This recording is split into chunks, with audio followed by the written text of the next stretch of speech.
Back for our final segment of the day and week here on PALS TV.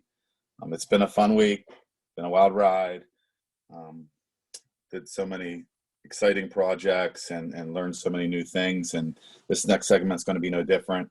We love our education at PALS. We do. We want to learn something new every single day. And especially right now, there is so much to learn about what's happening in our world and with these viruses. And Phil's done a tremendous job coming on and really explaining it to us and what it means in our worlds. So we can't thank him enough for doing that. So now we're going to be heading live to Columbus, Ohio, and joining Professor Phil for his weekly health lesson. Afternoon again, everybody, and welcome back. We are going to take a detour away from really talking about COVID like we have been the last few times and talk about more general things with our health for this week and next.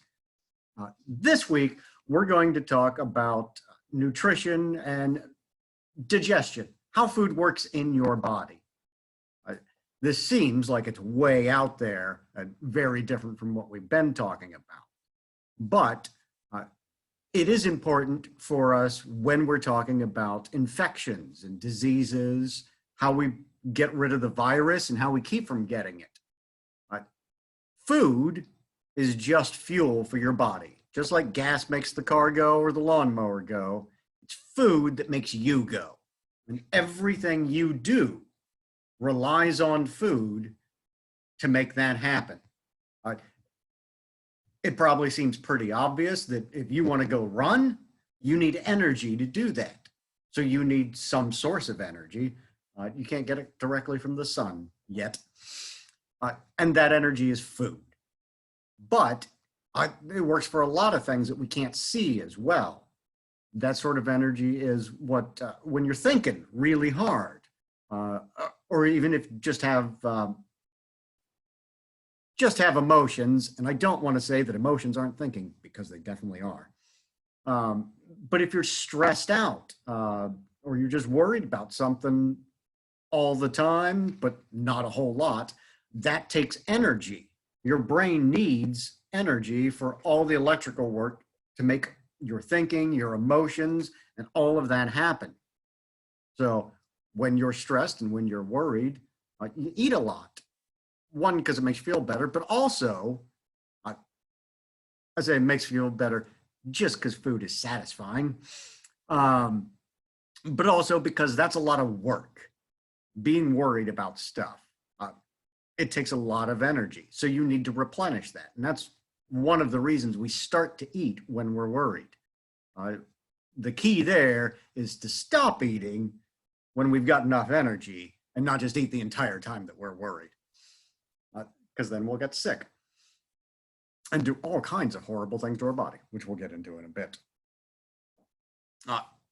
It also does a lot of other things besides just thinking and just moving around. There are other physical things that it does. And one of those is to help us fight infection, help us to keep from getting it, and to help us fight one off once we have it and get rid of it.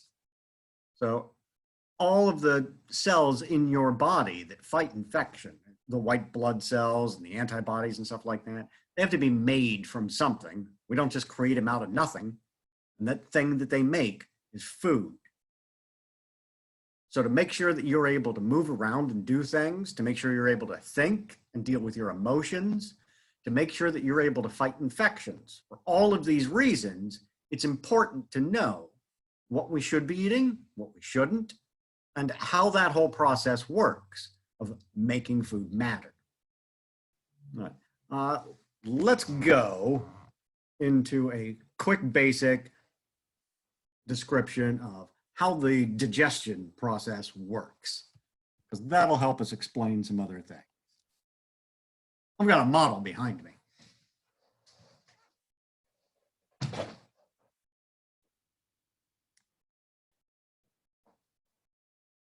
Anybody a Hitchcock fan? Come on, that was brilliant. Nobody remembers Hitchcock. All right, let me pull that up just a little more. All right, so Hitchcock was quite a rotund man, had quite the tum-tum on him, So he's nice and round. It'll also give us a lot of space to draw. So food comes into your mouth, right in here, and then goes down your throat, travels straight down into your stomach, then into the intestines, which are just a big mess of all kinds of weird stuff, and then goes out as waste, whatever's left. Most of it ends up in your bloodstream. So let's get one more structure in here before I talk. How many of us, raise your hand, have choked on food or water, went down the wrong pipe?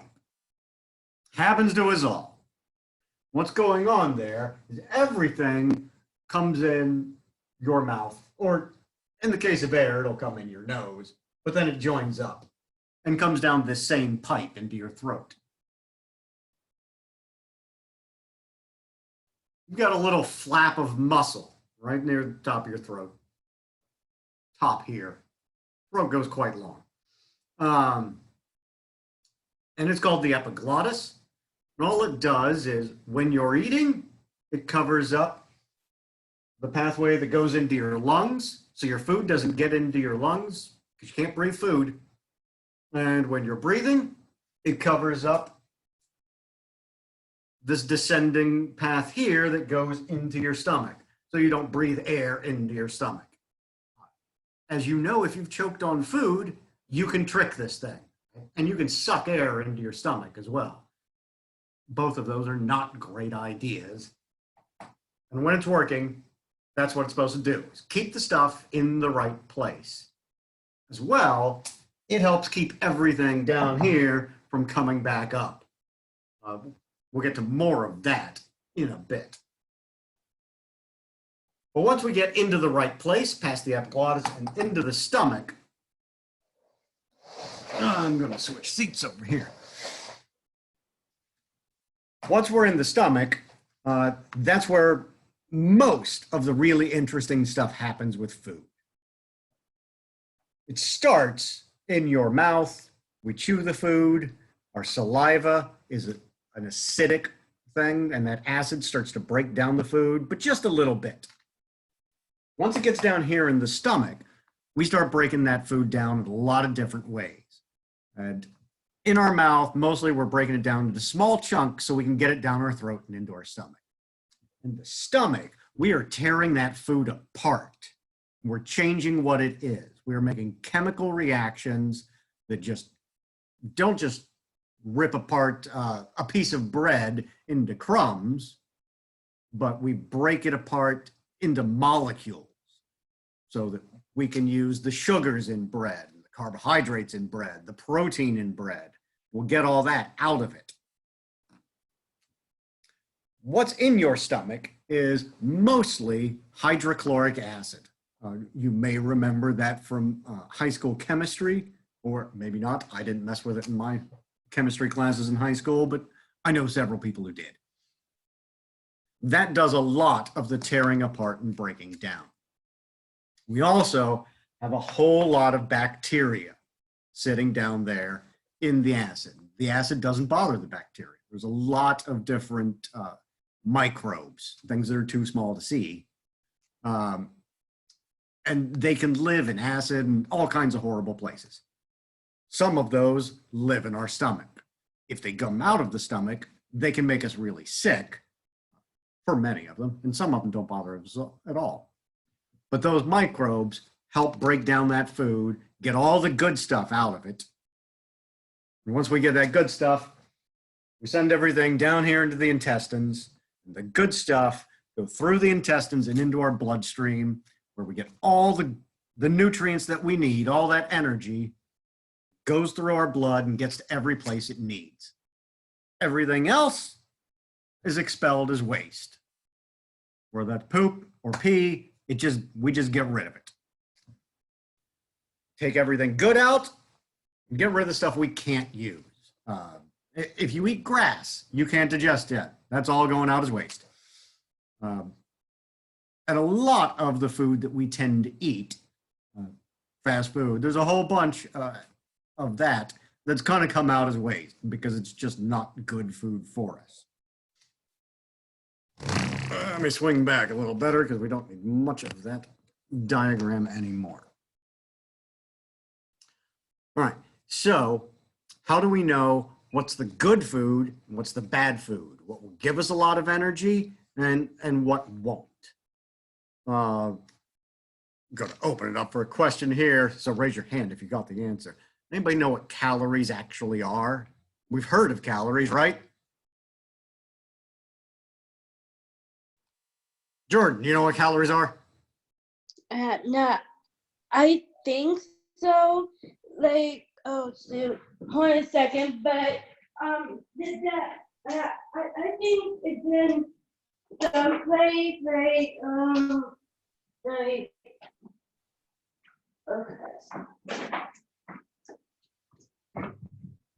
Like this one for the coming from the dressing, and then they had the calories. They had 130 calories in the bottle. Right. So for every, what do you call it? Serving size within the bottle there, you got 130 calories for that dressing. Yes. Yep. Anybody else want to jump in? I thought I saw another hand. Person, what do you got? Calories means it's like how much calories is in food before you eat it. Saying how many servings. Like one servings for one person, one or two or three person. It's like more calories than that. Right. So calories don't matter. They matter by the serving size. It doesn't matter if you're a big person or a small person, if you eat a lot or a little. The calories for the serving size are the same. Calories are tied to the food, not what we do with it. Anybody else? Gila, did you have something? I go shower. They've been Give me a my minute. best professor experience. All right. So I go shower because of the fuck. You're going. I go shower. I heard religious My studies. comment is the comment is the comment and with shower. This is true. So, what calories are in science is just a measure of heat. So, when Jordan was saying there are 130 calories in one serving of that dressing, if we set the dressing on fire, right, you got to be pretty hot because dressing's pretty wet. How much heat that dressing gives off is 130 calories. So things with a lot of fat and oil, they will burn hotter. So they give off more heat. The way we can measure this, and you can do this at home, you should go look up the math if you want to do this. And it is not the safest thing to do, but you take some water, measure the temperature of the water, and then set fire to a peanut. Peanuts are a classic food for this experiment because they burn really well. Set fire to the peanut, and once it's all burned, take the temperature of the water again. And however much that water has changed in temperature, that's the calories after you do a little math. Right? 1 degree centigrade per gram of water change is 1,000 calories. So that's all that calories are. A lot of people talk about calories like they're going to make you fat if you have too many calories. But all it is how much heat the food can give off. That's how much energy it has. But not all calories are the same. There's some that are better for you and some that are worse. We've got 4 different types of calories. We've got carbohydrates.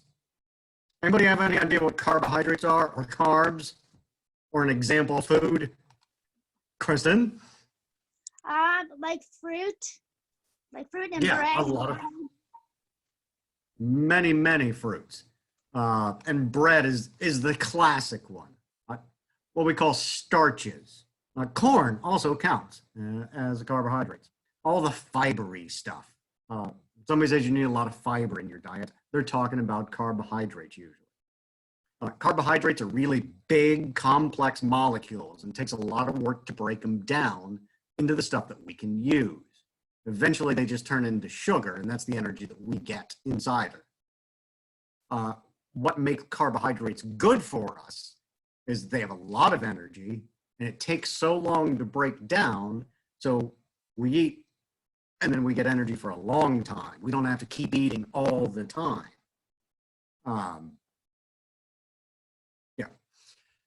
The carbohydrates should be about 60% of your diet. It should be more than half of what you eat normally. That's an average for people. Like, normally really isn't a good way to say that. On average, and there is no average person. You may have some sort of intolerance or some kind of condition that says you can't have so many carbohydrates. So that's a thing that your doctor will know. You should definitely talk with them about that, and with anything in nutrition and health. Your doctor knows best what's going on with you. But for most of us, a little more than half of what we eat need to be carbohydrates. That's the best stuff we can get for long-term energy. So another type of calorie is protein. Any idea what we're talking about when we talk about protein calories? Jordan? Yeah, they fish, shrimp, and maybe salmon are like protein. Right. So all these types of fishes, and pretty much any animal. If you're eating an animal, you are probably getting protein. There are proteins in other things. Kristen, yes? Yeah, I used to eat protein bars in the morning. Sometimes I drink a smoothie as protein because it has a plant protein, and some don't have plant protein in it. Yeah, there's a lot of the protein bars take protein out of other things that you could eat normally and give you a lot of it in one. There are many different types of food like that, but protein bars are probably the biggest one. Other than candy bars, which just have a lot of sugar, which is a carbohydrate, not a great one for you. So there are other sources of protein, and in the protein bars, that's usually not coming from an animal. In some cases it is. But protein exists in a lot of things. Wheat that we get bread from, we think of bread as a carbohydrate, but there's protein in that. Famously, the protein in bread and wheat is gluten. A lot of people have celiac disease or some kind of gluten intolerance, and they need to be careful about that. But for the rest of us, it's a nice source of protein, and it helps with cooking and keeps your breads together. Also, we can get protein from things like seaweed. That in a lot of protein bars, we extract the protein out of plants and put it in there. Kristen, you had something? Yeah, sometimes I have to watch what I eat so I don't get really sick and upset stomach. So that's why I'm trying to watch. Oh, absolutely. We should all watch what we eat, and knowing what's in things and what we need, that's a really important part of that. So protein gives a lot of energy. It is extremely hard to break down and gives you energy long past when you eat it. Some of it's a little easier to break down, but most proteins, most animals, take quite some time to break down. Not so much ripping apart the molecules. Once we get to that stage, it all goes about the same. But if you leave a piece of bread in water and you leave a steak in water, that bread's going to fall apart into nothing a lot faster than that steak. It's the same thing that happens in your stomach and in your mouth. It just takes longer to rip apart the steak so we can get to those calories that we need in there, that protein. Protein is generally about 25% of your diet or so, maybe 30. So most of your diet is carbohydrates and protein.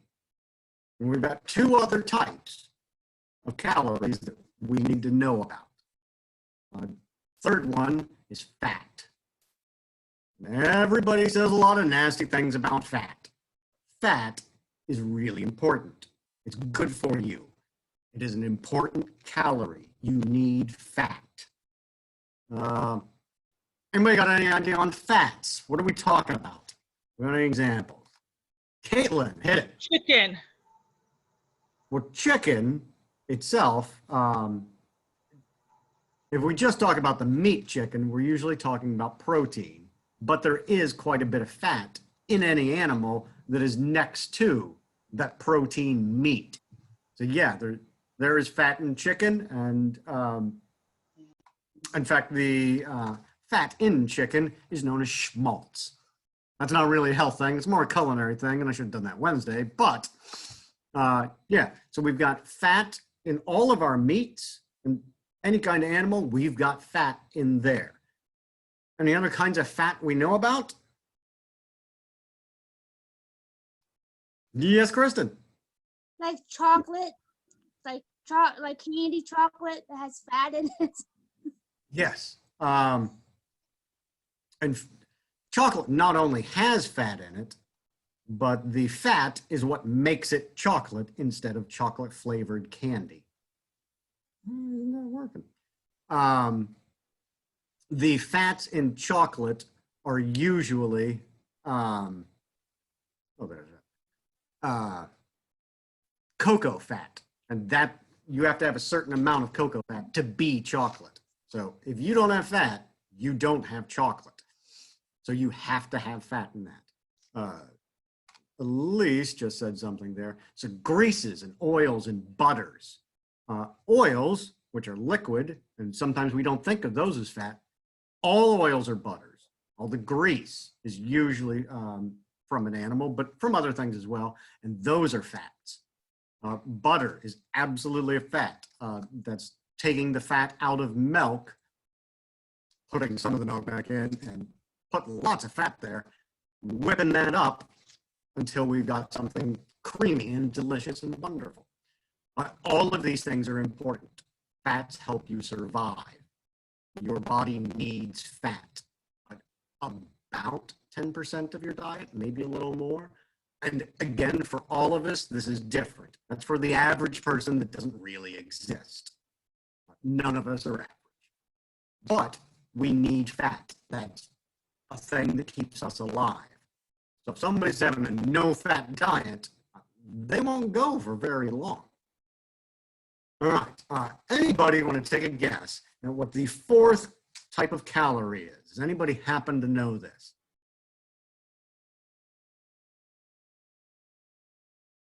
All right, I won't wait it too long because it's not one we think about very often as a calorie.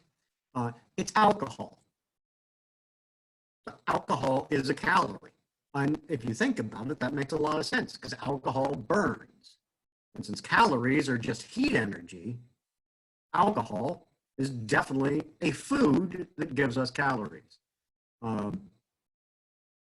For nutritional reasons, you should have 0 calories from alcohol in your diet. Some people are slightly different, and their doctor may say they need some. Very rarely in the last 200 years has any doctor said that, but some still might. But that is one of the ways we get calories, but we don't get a lot of good calories from them.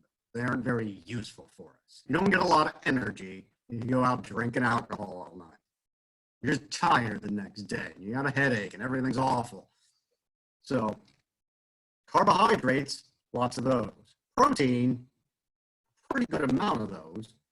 And fat, more than you think, really, but not all fat. I just realized we skipped a couple of proteins. So we talked about meat and stuff like that. Anybody got another protein? And we talked about the bars and things like that. Caitlin, Hamburger. Yes, hamburger is an excellent protein and quite a bit of fat. Kristen, do you add something else or same one? Yeah, nuts and beans. Perfect. That was exactly the one I wanted to As get to. protein. Sorry, what was the, let me get that there. So nuts, seeds, beans, what we call in the culinary word pulses, which is anything in a little sack that grows.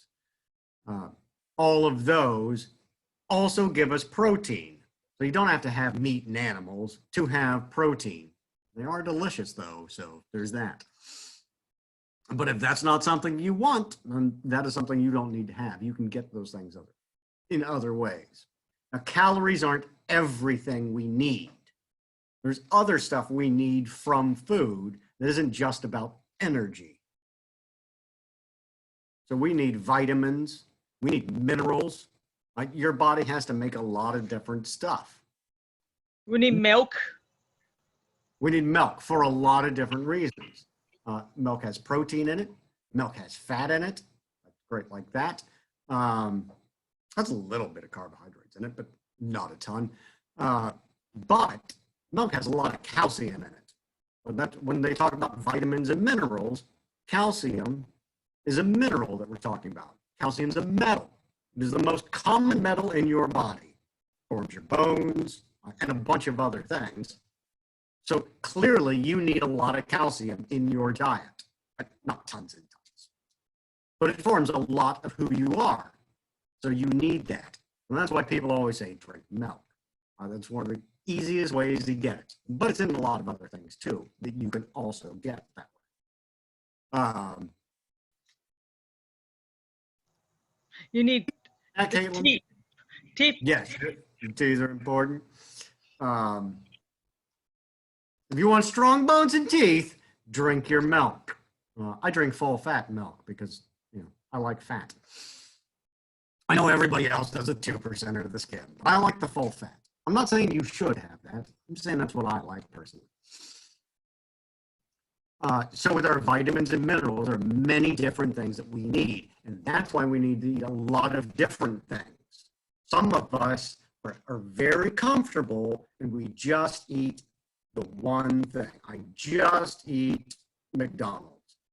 That is not true of me personally. I'm just using that as an example. I don't eat McDonald's at all because I find it nasty. But some people will just eat McDonald's and that's all they eat. They get nothing else. McDonald's does not have every type of vitamin and mineral you need. It has all the different types of calories, but if you just eat McDonald's, you will get sick. Things will not go well for you.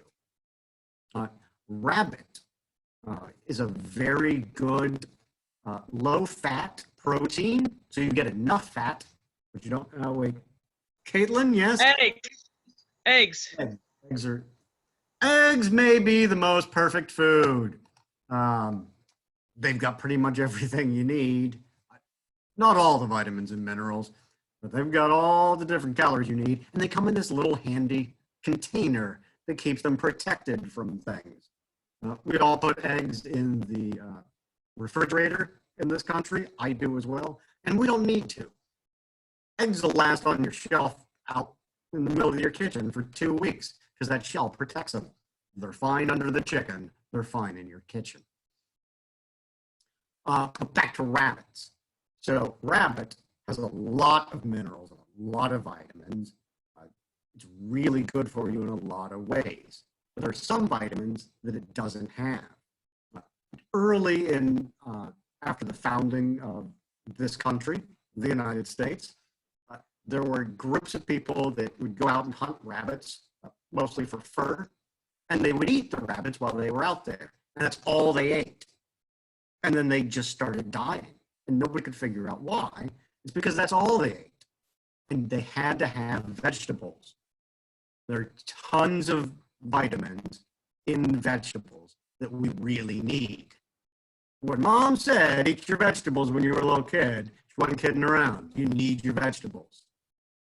Different colors of vegetables. You want to get a nice variety because those colors are different vitamins and different minerals. That's why they have the different colors.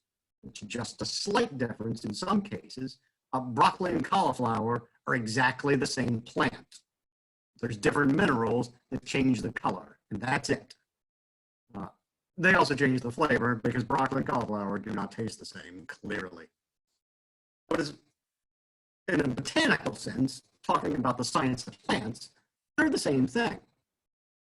But we want to eat them both because they have different colors, and that's a clue. They have different vitamins, many, many colors. Anything with a big leaf, eat the leaves. Don't eat all leaves. Don't eat rhubarb leaves. That's poisonous. It's not bad poisonous.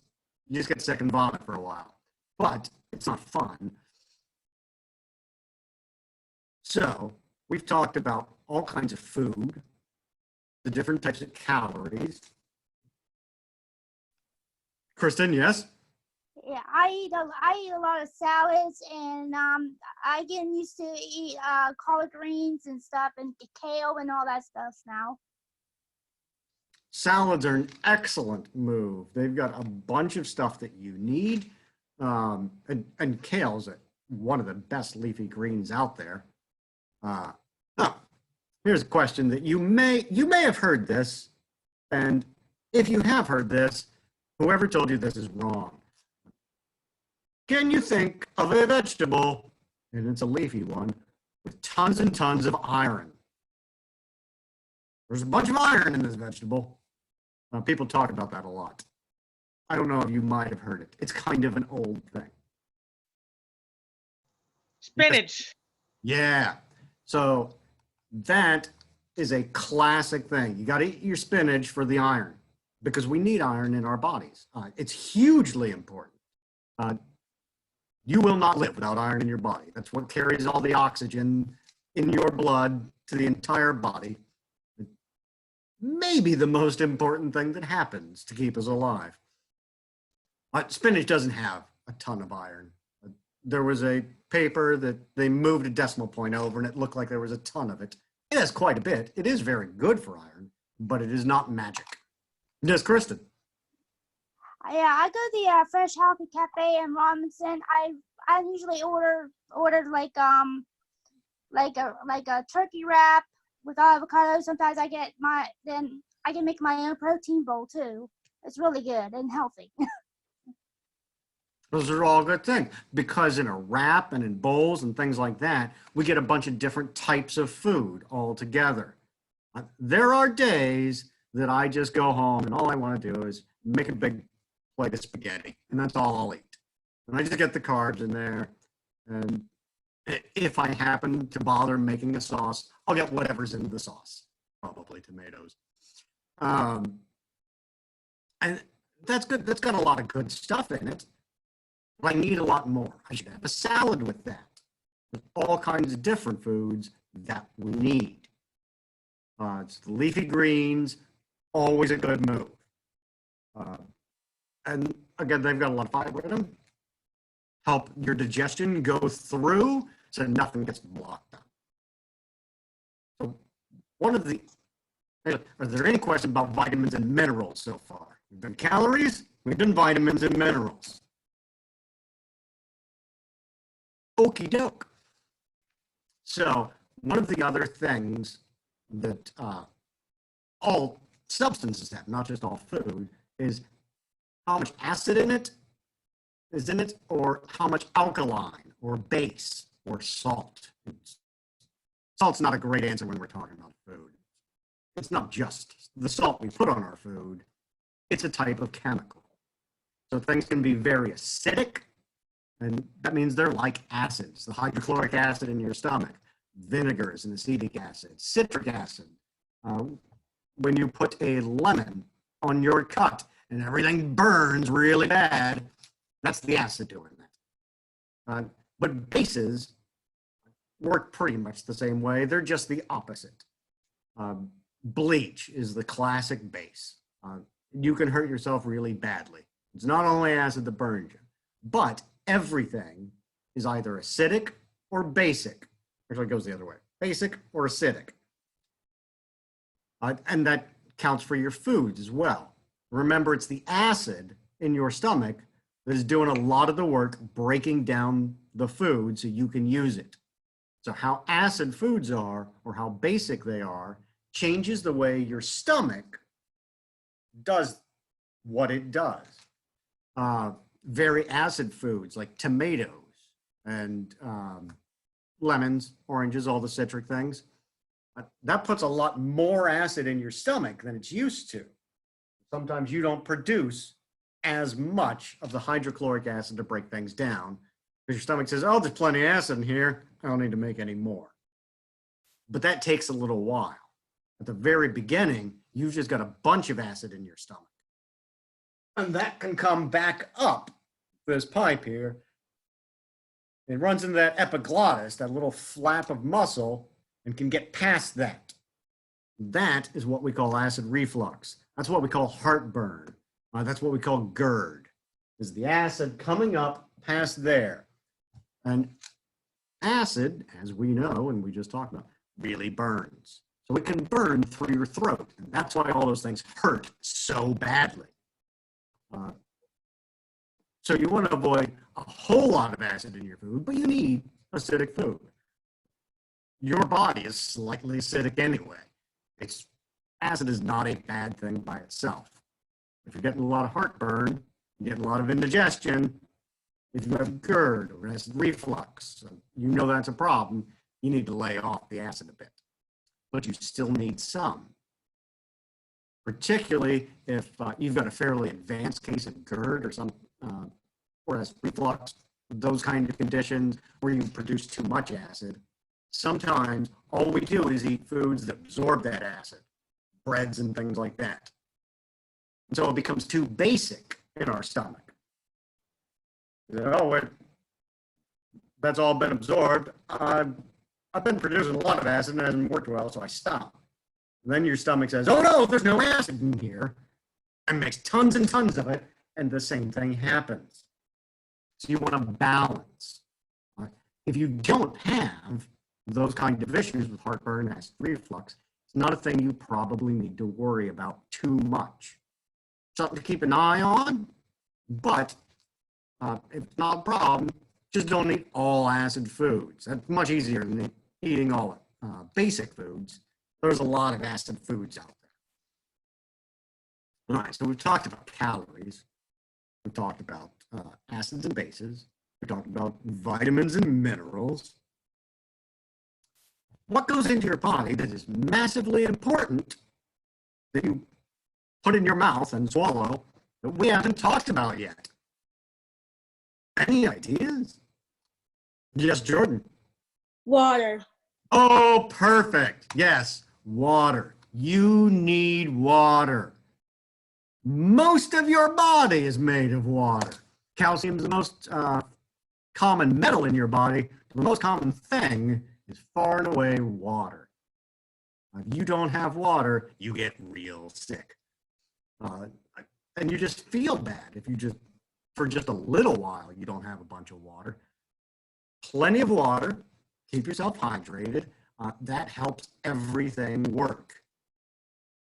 If you don't have water, you're not going to make it. But that does not mean that you should drink 7 gallons of water in an hour. You can also have too much water.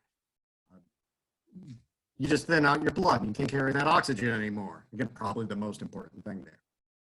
Water will help down here, keeping that acid under control. It helps you produce all kinds of different things in your body and helps keep your saliva up.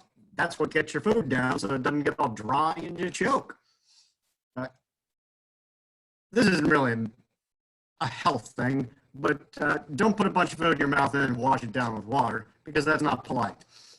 It's just kind of nasty to watch. But that water needs to go with that food. If you're very hungry and you don't want to eat so much, you can fill your stomach with water. It doesn't feel real well after a bit, but it will fill you up. So if you're like me, your wrist is this thin and you need a lot of food, you eat and then you drink. You got to drink at the end if you're trying to gain weight because That water will make you feel full and you'll stop eating. One trick, I don't like tricks for losing weight at all, but if you drink before you eat, that can help you slow things down. Anybody got any nutrition and digestion type of questions before we leave for the week?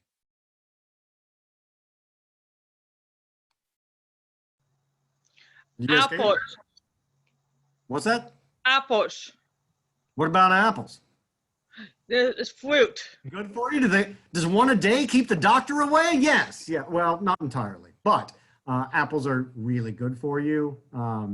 Lots of fiber, lots of vitamins, and the only real bad thing about apples is don't chew this. You can eat the seeds, just don't chew them because there's horrible poison in there, and it's bad. Anybody else have a question for me? Gail, is the question when we're going to reopen? Yeah. As soon as we can, and it's safe. Bill. Yes. When are you open now? We will open as soon as we can when it's all safe. We're looking forward to having everybody back. Is there a D come back here or no D come here? Everybody's going to come back as far as I know. D coming here? Yeah, of course you come back. D.